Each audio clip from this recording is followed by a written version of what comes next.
Welcome to Uninterrupted, the podcast from Forbes Cybersecurity, where we dive into the world of technology, cybersecurity, and IT solutions. We help your business stay protected and ahead of the curve. Whether you're a business owner, IT professional, or just tech curious, this is your go-to source for staying informed and staying secure. Hey everybody, welcome back to another episode of Uninterrupted. I'm your host Chris Hammonds, and with me today is our COO John Faust. John, good morning. Hey, good morning. Good morning. And as always, guys, well, we're going to hop right into it. So today's topic, what we want to talk about, and I hear this a lot from my end, reaching out to companies, is there seems to be this misconception between IT support and cybersecurity. The misconception is that people assume that they are the same, and they're not. And in fact, John, I wanted to bring you on to talk a little bit more about that. John, what do you see as the big differences between cybersecurity versus just your traditional IT support? Thanks, Chris. That's a great question. So we see this a lot coming from people who don't really understand that IT and cybersecurity serve two different masters. And if you look at the large enterprises, what they've done is, in the past, your chief information security officer role, which would be kind of closely aligned with your chief information officer, your chief technology officer. So the CTO is the person who does your computers as a whole, who identifies your entire IT piece. And the chief information security officer is the person who oversees how your information security is. What we saw that happened at the enterprise was that they moved those out from that CISO being under the technology guy. They moved that CISO out to be under the regular business leadership because they serve two different masters. One is serving the technological goals of the company, and the other is looking to support security, and it's really a business risk discussion. So we're not seeing that happen down on the small business side because I think we're seeing a disconnect between small business leadership on what exactly these two things mean for your company. One is looking to get it fixed and get your employees running at all costs. That's your traditional IT side. You want it to be, okay, how do I make it so that an end user's working as fast as possible so that their downtime is not costing the company money? Right. And the information security side is saying, hey, this data that I have has value. My business propositions, my business way that I function has value. Downtime costs me money. We want to make sure that things are being done in a way that doesn't leak data and it doesn't cause operational issues so that there is a downtime thing. How do I make it so a hacker can't interrupt these things? And they have to have some oversight into the IT side to say, hey, what you were doing, I get what your goal was doing that, but that puts the company at risk for downtime. And so they serve two different masters. They're two different bosses. And you have to have somebody that's oversight of those two sides of the house that says, hey, what's going on here? And, hey, cybersecurity guys, are you causing undue issues for my productivity because you're making the job so hard that employees can't get their things done? And, hey, IT support side, what you just did is crazy vulnerable, and a hacker will come and wipe everything off the table and destroy us if we keep doing things the way that we're doing them. Gotcha. Yeah. So when these companies are telling me this, and they say they have an IT guy or they have one person looking out for that, I mean that's a lot of work for one person to do. Let's be realistic. Yeah. Okay. So let me ask you this. The next question, I'm sure a lot of business leaders are wondering the same thing. When is the time to outsource? When is the time does it make sense to actually have internal IT? Right. So generally speaking, if you're below 30 people in your company, you should not be considering having an internal IT person at all. It will be cheaper every single time to outsource it to a company. And that's just talking about the base salary and benefits of that employee. That's not even talking about licensing and cybersecurity tools that are brought with the IT company that you work with, hardware as a service options, things like that. It will, unless you have more servers than you have people, it will be cheaper for you to have an outsourced IT company doing the job. Then you get some other benefits that are on top of that, where they have multiple people at the company, they're working together, they're working collaboratively, they can bounce ideas off each other, they can have oversight into their own processes to make sure that they're not doing something that's putting your company at risk. You know, there's lots of things that come with having that outsourced company versus having a single IT person. That how do you even manage them? How do you do that aspects? But just financially, if you're below 30 employees, I wouldn't really consider it. It doesn't make sense. Yeah, that's a really good point too. Even financially, not to mention, what if your IT guy is working on a server project, and all of a sudden he needs to unlock 13 people, 13 users to be able to do their job. He's going to get constantly being pulled in multiple different directions. That's why it makes sense to have a team kind of looking out for you at that point, and instead of just having one person. Well, and that's the thing that we see when we talk to internal IT people, because we do work with IT people at organizations, and we do a lot of different things for them. We do backup of their support. We'll do projects for them. That's a huge thing we do. Obviously, we do cybersecurity, but when we talk about the project side, sometimes we'll take over the support so that internal IT person can get a project across the goal line. Or sometimes we'll do the project for them because either they don't have the expertise or they're spending all their time running around fixing printers and they need somebody to finish out that server project that they need to do. So there's really a vast difference of things that needs to happen. But when I look at internal IT versus outsourced, one of the things that I'm looking for is having an internal IT person handle things that are normal is not really the greatest way to do it, because companies have better efficiencies whenever they're doing this all the time. So I'm talking about things like Office 365 support, desktop support, server support, things like that. Companies like ours, we have hundreds of servers that we manage, hundreds of switches, thousands of users, right? We know how to manage those normal everyday things. Sometimes you might want to consider having an internal IT person that handles your line of business application, because there's some efficiencies that can maybe be uncovered with your line of business application that if you have an IT person that's overseeing that, then they can increase the efficiencies because it's a specialized thing, right? It's not general IT. It's now a very specialized thing that has to do with its integration and ability to be run inside of your company.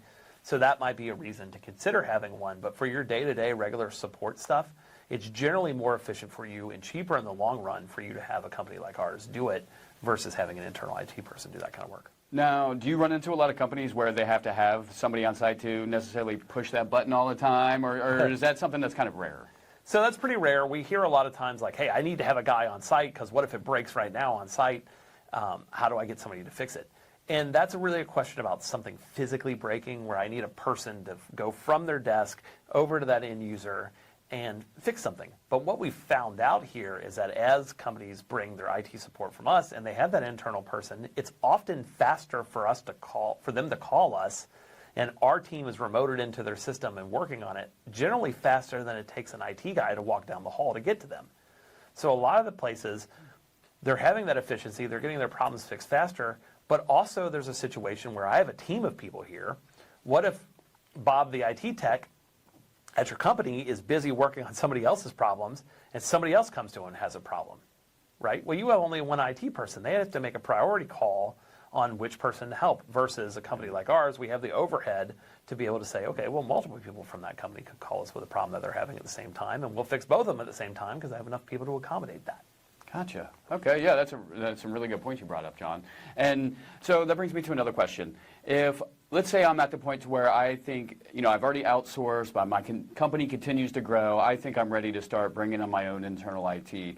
But me personally, I'm not one of the experts. I'm on the sales side here, that's like me, if I'm going to hire an IT person, where would I even start? How do I know what I'm doing when I'm hiring somebody? How do I know if they're not just making stuff up, throwing a lot of technical jargon at me just to try to make themselves sound smart? So I'm like, you know what, you got the job. Right. Kind of can you walk us through kind of what your process is when you bring on a tech? Yeah, so hiring techs is hard. It's hard work, and we've developed a system at Forbes that still isn't perfect. As a person who looks and tries to vet out these people, IT is very complicated. There's lots of different specialities. There's lots of different fields that it takes as far as the little sub pieces that one person may or may not know.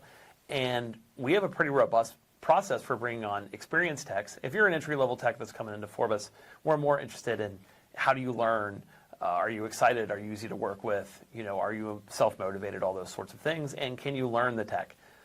I don't really care about what tech you know as you're coming in if you're an entry level. But when I look to get those more senior positions, I do want them to know a certain amount of techs because that's what makes them more valuable, more senior. So we've had people come in who look absolutely fantastic on paper. They've interviewed great. Seems like they know what they're talking about, and we give them a tech test. That tech test is very involved. it's designed for them to fail because I want to see what happens when they get stressed, when they're in a high pressure situation and something doesn't go their way. I want to see how they work their way out of it. How do they deal with the things that they don't know, find out that information, and move past the roadblocks that they hit. We've seen people that come in, they look absolutely fantastic on paper, who fail at the very basic minor entry-level tasks of those tech tests because they maybe only saw it in a lab environment, or they maybe learned it in school years ago and they know the theory behind it, but they know no actual practical way to do that. We've been burned in the past. Before we did the tech test, we started doing it because we hired people that didn't know what they did, didn't know what they were doing. So then my question comes to this business owner, this business leadership who's going to hire a tech person. To be able to effectively get those people, I need to know what DNS does and DHCP does and net accounts and net lookups and the OSI model and DKIM and DMARC and all these things that I'm sure you have no idea what I'm even talking about here. You maybe have heard some of the terms. I've heard a couple of them. Right. But if I don't know what they do and how to do that, then how do I manage a person who could then effectively tell me whatever? They can say, oh, well, the problem's with X, and you have no idea how to vet out if that sounds correct. You have no idea how to support them and know that that's true. And tech people they're humans, right? If they think their job's on the line or their livelihood's on the line, they'll tell a little what they think is a white lie, to keep their jobs. That's a normal human behavior and a normal human response. I can't blame them for that. But when your company relies on it, when something like technology, which your business cannot function without its technology, can you really afford to have the wrong person in that role? And then aside from there, even if we get past the hiring of a person, what happens when they're on vacation? Right. What happens when you're supposed to go to the trainings that we do? I mean, we're at a training about a month for IT and cybersecurity here. What do you do with that person when they should be at that training? How do you pay for it? What do you do if that person leaves? And I'm not talking leaves because something nefarious happens. I'm talking like, hey, they retire, or they get sick, or they have some family health issue that requires them to be away for 3 weeks. Or if they're humans and they want to take vacation, what do you do for the 2 weeks while that person's in Europe? Do you bug them and call them? Right? So if you don't have the effective workarounds for that, it just makes it very, very difficult to hire an IT person to really make it so that your company can run. Yeah, that's again, some really good points. And not even just a hiring step. Like what happens, and you kind of made some points about this, is I need to manage and coach my IT team, or I need to make sure they're doing what they're supposed to be doing, but I don't know enough about it to even begin to manage them. You had to provide the guidance and the leadership that's necessary. And I can tell you this, from hiring tech people, they're not motivated by the same way that a salesperson is. Yes, they're motivated by money to a certain extent, but giving them more money does not necessarily directly equal to a higher output for what they do. You're generally paying for the knowledge that they have to be able to do things, and that more money does not equal better performance or higher output. What motivates them is different. They're motivated by lots of different factors, and it's really very individual, and sometimes it's hard to find that out. Camaraderie is one thing, teamwork's one thing, individual knowledge is another.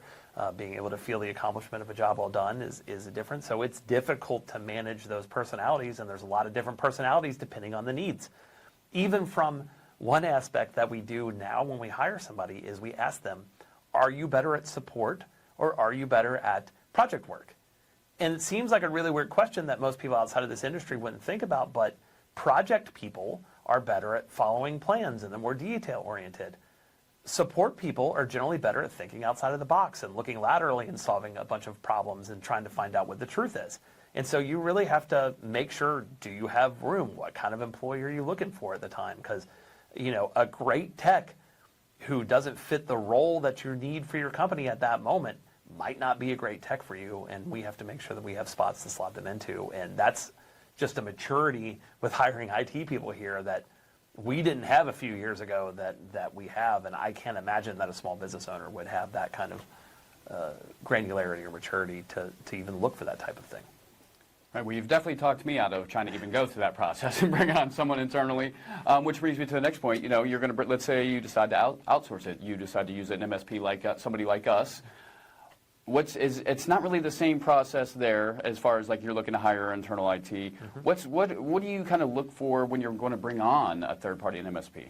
Yeah, so to work with a third-party IT company, an MSP like ours, you're looking for more business relationships than you're looking for the actual IT minutia of what's going on. When you hire an IT person, what you're looking for is, can they physically do the work that you're asking them to do from the actual minutia? Can they do a server migration and do all the pieces that are correct in that and make sure the DNS is moved over and DHCP is working correctly and that the FSBA roles moved and all these technical things that you don't know about? You need to make sure that they have the expertise to be able to do that. Versus whenever you hire an IT company to do that sort of thing, you said, hey, we need this server moved from whatever over here, from this one to this one, and all the apps need to work and everything, and we handle minutia on the other end. And so you're focused on the business outcomes, which is how much does this cost to do so? How cost effective is it? What's the time frame that this is going to happen in? How much downtime am I going to do? Can they eliminate downtime from my end users? All those sorts of things. And that happens across your whole organization. So you're not just looking at what is the work and the actual physical, can they do the work? You're looking at, hey, is this company making my business more efficient? Are they talking to me about the reason why I maybe want to buy a new server, that I can improve my business efficiency, and not that I have, that's just because it's a fun project that they want to do and spend a bunch of money on, that it actually makes sense for my business to do? Are they doing the things necessary to prevent the three main bad outcomes that we talked about in the past, which is preventing the financial theft, preventing data theft to have a blackmail situation, or stopping your operations so then you pay a ransom to get your operations back? What are they doing for those things? Are the business outcomes correct? And so you're managing a business relationship, not a technology relationship. This business relationship has to do with technologies, but you know how to manage business relationships because you do it all the time with your vendors and partners. And so what we're really looking to do when I work with a company is we develop a partnership between the business leadership of both teams, and we say, how could this be a symbiotic relationship that both of our companies get better at the end of it? And I can tell you, I have been strengthened by my business partnerships with my customers. Our company is better for the clients that we work with, and we do believe that our clients are better for working with us because it really is a partnership between the two organizations. Gotcha. Thanks, John. So if you as a business leader are looking, the question's up to you. Are you looking to outsource? Are you looking to hire internal IT? Feel free to reach out to us. We'd be more than happy to guide you down throughout that whole process, answer any questions you may have as well, and figure out what works best for your company. And we understand that you're going to say, hey, well, you're going to want us to move to outsourcing. And I get that. And that's not always the case. We look at it from your business perspective, and we look at it from your lens and say, hey, in this scenario, it might make sense for you to have a guy that does that because your specific use case is different. And so sometimes we're looking at things, and this is actually, it's not sometimes, we look at things are what's the best lens for you as an organization, not what's best for Forbes. And sometimes it might not be working with us. And we've told people that before, like, hey, it's, your IT guy's doing a good job and stay with them. You've got a good one. If anything ever happens, call us, but that's a situation. So we're honest to a fault. Sometimes things don't work as great for Forbes as you'd think, but it's worth having that conversation with us to then say, hey, let's look at your situation from its unique lens, and let's put ourselves in the mind of you as the business owner and see what you're actually wanting to accomplish and do. And we can help you and guide you towards the right outcome for that as more of a business coaching, business leadership side of things than just hey, I'm hiring a new IT guy and I want to do this, right? So, reach out to us. Yeah. We can help. Absolutely. And you had mentioned the 3 outcomes, and that's actually something we're going to dive into on our next episode, so make sure you're staying tuned. We're going to break that down. But as for today, that's all we got. John, thanks for joining us. Thanks for all the information. Yeah, thanks. Thanks, everybody. Thanks for tuning in to this episode of Uninterrupted, a podcast from Forbes Cybersecurity. We hope you walked away with practical insights to protect your business and stay ahead of the latest cyber threats. If you enjoyed today's episode, don't forget to subscribe, leave a review, and share with your colleagues. For more tips, resources, and cybersecurity updates, visit Forbes, that's 4bis.com, and follow us on LinkedIn or Facebook. We'll be back soon with another episode, so stay vigilant and stay uninterrupted.